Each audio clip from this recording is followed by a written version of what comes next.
There is a war happening right now that does not announce itself with fire or thunder, does not arrive wearing the face of obvious destruction, does not knock on the front door of your life demanding entrance. It slips in through the side corridors of your days, through the half-answered texts and the obligations that piled up before you even understood what an obligation was supposed to cost you, through the friendships that felt like water when you were thirsty but turned out to be salt, through the dreams you keep starting and the journals you keep filling and the prayers you keep praying while the ceiling of your life remains unmoved.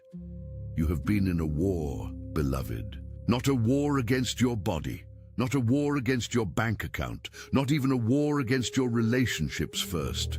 The war has been against your focus. It has been the most sophisticated, most patient, most calibrated campaign ever run against a single human soul.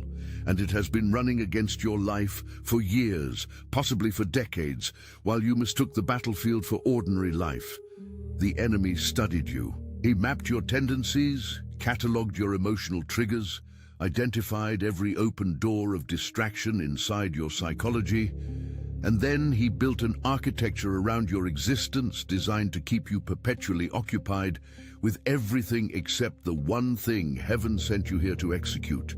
This is not spiritual theory. This is active intelligence. This is a real operation with a real strategy and a real target. And the target has always been you, not the person next to you, not the family member who seems more spiritually advanced. You, the one reading this right now, the one whose chest is already doing something strange because something in this language is reaching a place that has been waiting a long time to be named. You are the target because you carry something specific that threatens specific structures. The enemy does not waste this level of operation on people who pose no risk. The sophistication of the attack against your life is the first piece of evidence that you carry a level of assignment that the kingdom of darkness has every reason to contain. They do not send heavy resistance to empty promises. They send it to live threats, and you, in ways you have not yet fully understood, are a live threat. You will not defeat this attack alone. The fragmentation that has scattered your attention across 5 years of divided effort and emotional debt and misdirected spiritual energy is not something you can outwork. It requires a higher frequency of understanding, a code that breaks the hex of busyness and restores the singular line of divine assignment. This is exactly why I released the 3 keys to a prosperous life trilogy, whose unlocking link is in the pinned comment. Access it before the fog blinds you again, because the next 72 hours are going to test everything this word is depositing in you. And you need to arrive at that test already equipped. But before you move, stay in this moment. Let this language finish doing what it came to do inside your mind, because there are mechanics to this attack that you must understand if you are ever going to be free from them permanently.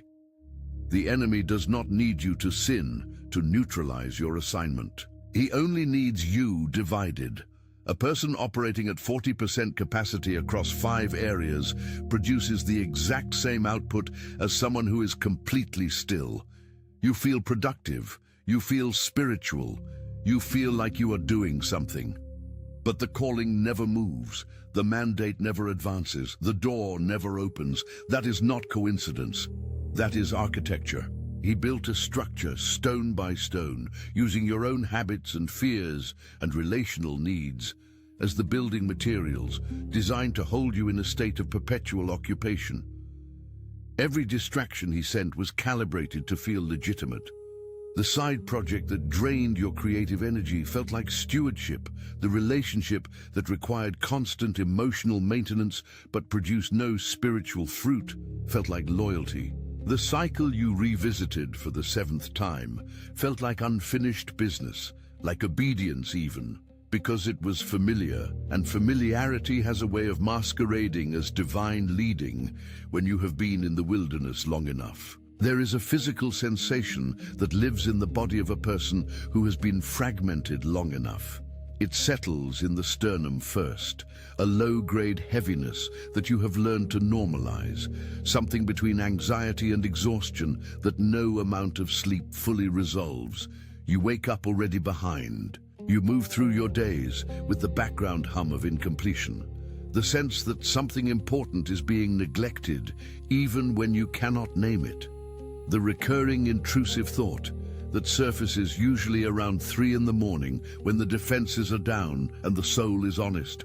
What if I am missing it? What if all of this movement, all of this busyness, all of this spiritual activity is somehow adjacent to the actual thing, and I have been circling the assignment without ever landing inside of it? That thought is not anxiety. That thought is a diagnostic. It is your spirit recognizing the gap between where heaven placed the mark and where your fragmented attention has actually been aiming. And the enemy has worked very hard to make sure that thought never becomes a conviction, that it stays a low-level hum rather than a roar that forces you to stop and realign. He keeps you just busy enough to drown it out. He sends something urgent every time the silence starts to get productive.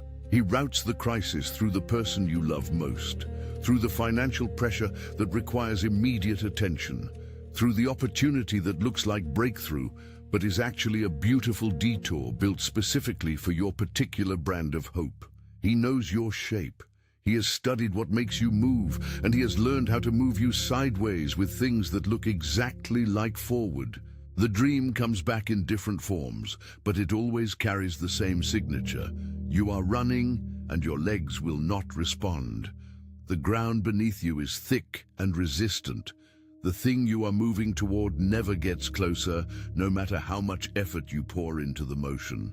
And behind you or around you, there is a pressure, a pursuing energy, a presence that does not need to catch you, because it already understands that you cannot move fast enough to escape it through effort alone. You wake from that dream with your heart already elevated, already in a defensive posture, and you spend the morning trying to shake the residue of it without fully understanding what it was trying to tell you.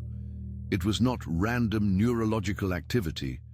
It was a report. It was your spirit processing in the night what your waking mind has been too occupied to sit with during the day. The sensation of pursuit, the sensation of heaviness in the legs of your calling, the sensation that the destination is visible but somehow unreachable, that the gap between the promise and the present is not closing despite your consistent motion. In the spiritual tribunal, this dream is a piece of evidence submitted on your behalf. It is the record of the oppressive weight that has been placed on the legs of your forward movement, the document of a resistance that has been operating against your momentum in ways that exceed your natural strength to overcome. The psychological warfare embedded in this dream is precise. The enemy uses it to train your nervous system to associate forward movement with futility, to create a somatic memory of effort without arrival that becomes the lens through which you interpret your actual waking progress. You stop believing the door will open because your body has been practicing the sensation of a door that never opens. But here is what the dream also carries in its second layer. Beneath the persecution, beneath the heaviness, you are still running.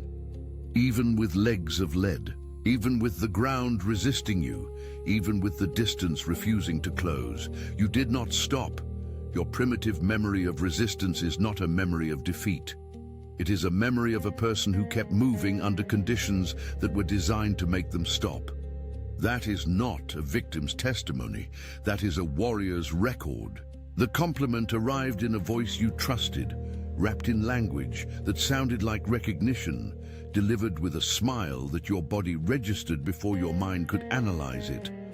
The smile that does not reach the eyes. You have seen it. You have felt it. There is a specific quality to the praise of a person who cannot stand you, a tightness in the performance, a fraction of a second where the genuine emotion they are suppressing flickers across their face before the social mask reclaims it.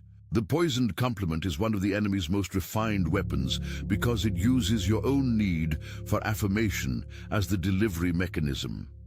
It arrives saying, "I see you. I celebrate you. You are doing something remarkable." But the spirit behind it is saying, "I am watching you. I am threatened by you. I am speaking these words into the atmosphere not to bless you, but to establish a soul tie of false agreement that gives me energetic access to the thing you are building." In the language of narcissistic warfare, this is a classic extraction maneuver. The person who performs celebration while harboring envy is attempting to attach themselves to the frequency of what you carry, to position themselves close enough to your anointing to draw from it without ever honoring it. The intrusive thought that follows their compliment is the residue of their actual energy, a sudden deflation after what should have been an encouraging exchange, a vague sense that something was taken rather than given, a low-level confusion about why a moment of recognition left you feeling less rather than more. That is not your imagination. That is your spirit reporting accurately on a spiritual transaction that just took place beneath the surface of ordinary conversation. The spiritual tribunal records every such exchange. Every false celebration is a document. Every smile that did not reach the eyes is testimony. And the divine promotion woven into this particular warfare is that God is using these encounters to train you in discernment, to calibrate your internal instruments so precisely that you can identify the frequency of genuine love against the frequency of performed celebration from the very first vibration. Sleep paralysis arrives at the hinge between consciousness and depth, in that specific window where the mind has released its daytime grip, but the body has not yet fully surrendered to rest, and something presses down. The weight on your chest at dawn is not metaphor. It is a physical sensation that has driven people toward medication, toward fear, toward spiritual confusion, because the world does not have a framework for naming what it actually is. Evidence of invisible activity. The entity that operates in that window is not random. It is assigned. It knows your name in a language that predates your birth. It knows the contours of your chest and the rhythm of your breath and the precise angle of pressure required to trigger maximum fear without waking you fully. Because the goal is not to harm the body. The goal is to prime the nervous system for the day ahead with the frequency of threat, to send you into your morning already vibrating at the frequency of danger, so that every small challenge of the day registers as catastrophic, so that the threshold of your courage is already compromised before you face the first test. The psychological warfare in this moment is the training of your threat response. The enemy understands neuroplasticity. He understands that a body that practices fear in the night becomes a body that defaults to fear in the day. But the spiritual tribunal has a counter record, because every time you broke through that paralysis, every time the name slipped through your lips, in the space between sleep and waking and the weight lifted, every time you reached for the frequency of heaven with a breath that was barely free, you established a precedent. You demonstrated that even in the most compressed and constrained moment, you could access a power that exceeded the thing pressing down on you.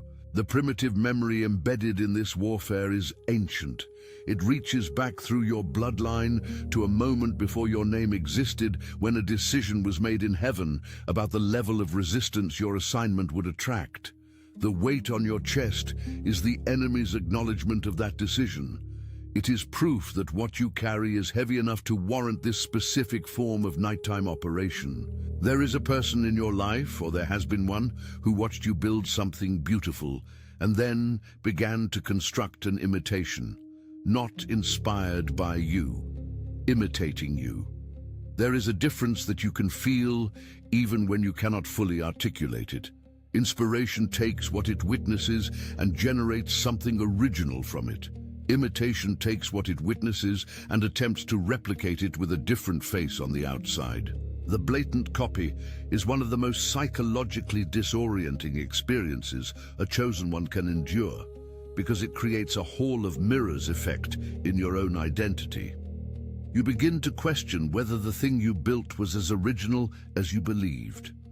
You begin to second-guess the download that came to you in the night, the concept that arrived fully formed, the vision that you wrote down trembling because it felt like it came from somewhere above your own creative capacity. The imitator does not want what you have. They want to be who you are. And the distinction is critical, because what you have can be duplicated, but who you are cannot be transferred. Your assignment is tied to your specific spiritual DNA, to the combination of your wounds and your gifts and your history with heaven that makes you the only possible carrier of this particular calling.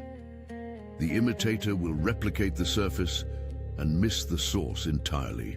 They will build something that looks like what you built and wonder why it does not carry the same weight, why the room does not respond to it the same way, why the anointing seems absent from the architecture. Because anointing is not a feature of the product. It is a residue of the person. It lives in the unique frequency of a human being who has paid a specific price in the specific secret place of surrender. No one can copy that. No one can purchase that. No one can perform their way into carrying what God placed in you through the specific suffering and specific obedience of your specific life. The divine promotion in this scene is the revelation that imitation is a form of confirmation. Nobody copies irrelevance. Nobody invests the energy of replication into something that does not matter. Every time someone attempted to wear your face, they were testifying to the weight of what you carry. As I teach heavily and deeply to those who arrive at the 3 Keys to a Prosperous Life trilogy, I've already left the link for you in the pinned comment. This weight on your chest, this sense of being circled by people who want what you carry without honoring the cost of how you came to carry it, is just a symptom of a deeper reality. You have been marked. The pressure you feel from every direction, the exhaustion that does not respond to sleep, the growing intolerance for things and people and environments that used to feel comfortable, that is not deterioration. That is altitude. You have climbed high enough in your assignment that the enemy can no longer afford casual containment strategies. He has escalated, and his escalation is the confirmation that heaven has already cleared you for what is next. They do not send this level of resistance to promises that have expired. They do not deploy this level of sophisticated spiritual operation against a calling that has been cancelled. The warfare is the announcement. The attack is the proof. And the person who understands this shifts their entire relationship to the pressure they are under. You stop asking God why this is so hard, and you start receiving the hardness as intelligence. The hardness is telling you something is close. The hardness is the enemy's panic response to a proximity he cannot afford. You are closer to the execution of your mandate than you have ever been, and the weight of that closeness is what you have been interpreting as exhaustion. It is not exhaustion. It is the weight of arrival pressing against the last membrane of resistance between where you have been and where heaven has been building toward. The room changes when they walk in. You have noticed it. The conversation shifts. The atmosphere thickens. The lightness that was present before the door opened seems to retreat to the corners. And there is a specific quality to the air now, a subtle but perceptible heaviness that your body registers before your mind can process it. This is the silence in the room. It is not the silence of peace. It is the silence that falls when something that does not belong in the frequency of your assignment enters the space you have been building. Envy carries a spiritual weight that is physically measurable if your instrument is calibrated. It suppresses the atmosphere. It pulls the ceiling of what is possible in a room down by several feet, and the person carrying it may be smiling. They may be the loudest celebrant in the space. They may have brought a gift and said the right words and appeared to be participating fully in your moment, but the room knows. The atmosphere cannot be deceived. The spiritual tribunal records every such entry. Every time a person crossed the threshold of a space carrying concealed malice dressed as celebration, the record was made. Every suppression of your atmosphere was documented. And the divine promotion in this specific form of warfare is that God used those moments to train you in the discernment of atmospheres, to develop in you the capacity to read a room with a level of spiritual accuracy that cannot be taught in a classroom. You had to feel the difference between genuine presence and contaminated presence enough times that your spirit developed the ability to know immediately, without effort, without analysis, which category of energy just entered your field. That ability will protect everything you build in the next season. The rooms you will be entering are high-stakes environments. The alliances you will be forming are destiny-level connections. The ability to know the difference between a divine assignment and a strategic infiltration before a word is spoken is not a luxury for what is coming. It is a survival requirement. The betrayal did not come from your enemy. The enemy never had that level of access to you. The betrayal came from inside the tent. It came from someone who ate at your table, who knew the specific details of the dream, who was present during the vulnerable moment when you shared the thing you had never shared with anyone else, who held information about your calling that you had not released publicly because you were still in the sacred incubation phase. The Judas sleeping in the same tent is the most psychologically devastating experience in the warfare against a chosen one, because it requires the dismantling of your trust architecture at the most foundational level. It does not just hurt the relationship. It teaches your nervous system that intimacy is dangerous, that visibility is vulnerability, that the safest position is concealment, and concealment is the exact posture that prevents the execution of a public assignment. This is the second layer of the betrayal. The first layer is the wound. The second layer is the lesson the wound was designed to teach you about closing down. And the enemy's hope is that the second layer takes hold permanently, that the betrayal closes you in such a way that you carry the assignment privately for the rest of your life, that you keep it small enough to survive inside your own chest without ever having to risk the exposure of real execution. The intrusive thought that lives in the wreckage of a deep betrayal is, I trusted wrongly, and I will trust wrongly again. I do not have the discernment to know who is safe. The next person I let in will do the same thing. The spiritual tribunal's response to this thought is clear and unmerciful in its precision. The betrayal was permitted, not because you lacked discernment, but because the person who betrayed you had already made a spiritual agreement with the enemy regarding your assignment long before you were aware of it. Your discernment was not the failure.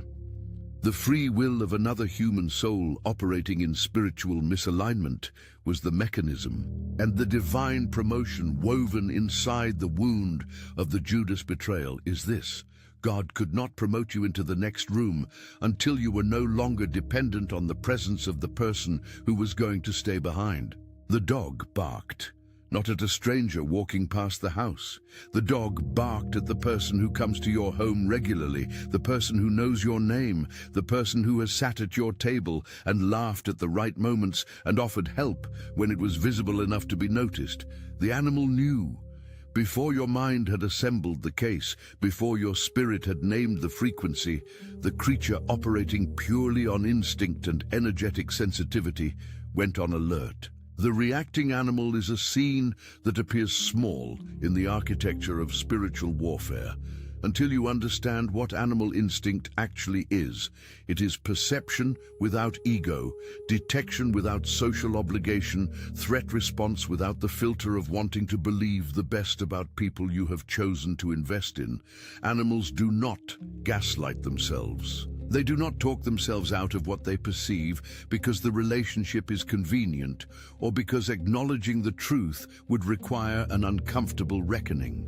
They respond to what is actually present in the field, and what they respond to when a concealed enemy enters the space is the frequency of predatory intention that the human target has been socially trained to overlook. The psychological warfare in this scene is the way humans are conditioned to dismiss animal perception in favor of social performance. You were told it means nothing. You were told the dog is just anxious, just territorial, just having an off day. And you overrode the signal because overriding the signal was easier than confronting what it meant about the person standing in your doorway. The intrusive thought that followed was quiet but persistent. Why does my body feel different when this person is here? Why does the air go still in a particular way? Why do I perform a specific kind of vigilance in their presence that I do not perform with people who genuinely love me? Your body was reporting. Your body is always reporting. The primitive memory this scene activates is ancient. The body knows how to identify a predator.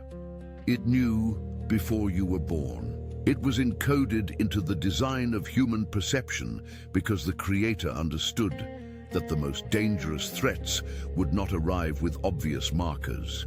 They would arrive wearing familiar faces. And the divine promotion in learning to receive the animal's report is the recovery of your own instinct, the recalibration of a perception system that the enemy worked very hard to suppress through the social pressure to extend grace and assume the best and refuse to judge and remain open. Grace is not the suspension of perception. Grace is the decision of how to respond to what you have accurately perceived. The numbers appeared again this morning, and you noticed them before you were fully awake. Before the day's agenda had assembled itself in your mind, in that clean moment of precognitive awareness, where the spirit is still speaking above the noise of ordinary consciousness. 11:11, 3:33, 2:22. The pattern that has been following you through this season, like a signature, appearing on receipts and timestamps and mileage and page numbers, and the random glance at the clock that somehow always lands on the mirror sequence. The enemy's strategy regarding these numbers is to route them through the lens of superstition so that you either dismiss them as coincidence or become obsessively focused on decoding them rather than understanding their actual function. They are not codes to be cracked. They are a presence to be acknowledged, the numerical coincidence in a season of intense spiritual warfare is the universe's method of breaking through the noise of your fragmented attention with a signal that does not require words, a signal that your spirit recognizes even when your mind is too cluttered to receive language. The 11:11 is not a prediction. It is a knock. It is heaven touching the edge of your awareness and saying, I am still here. You are still on the path. The assignment is still active. The intrusive thought that the enemy attaches to repeated numerical patterns is, this means something terrible is coming. Something is about to shift in a way that will cost you. A person operating under spiritual oppression interprets these signals through the lens of threat because their nervous system has been trained by years of warfare to expect bad news at moments of heightened awareness. But the retraining begins here. The 11:11 is not a warning about approaching destruction. It is a coordinate. It is heaven marking your location on the map of the assignment and confirming your position. You are not lost. You are not behind. You are not moving in the wrong direction. The compass woke up. That means you are close enough to the destination for orientation to matter. Distant travelers do not need precise coordinates. Precision is required when you are approaching the point of arrival. The victory came after everything.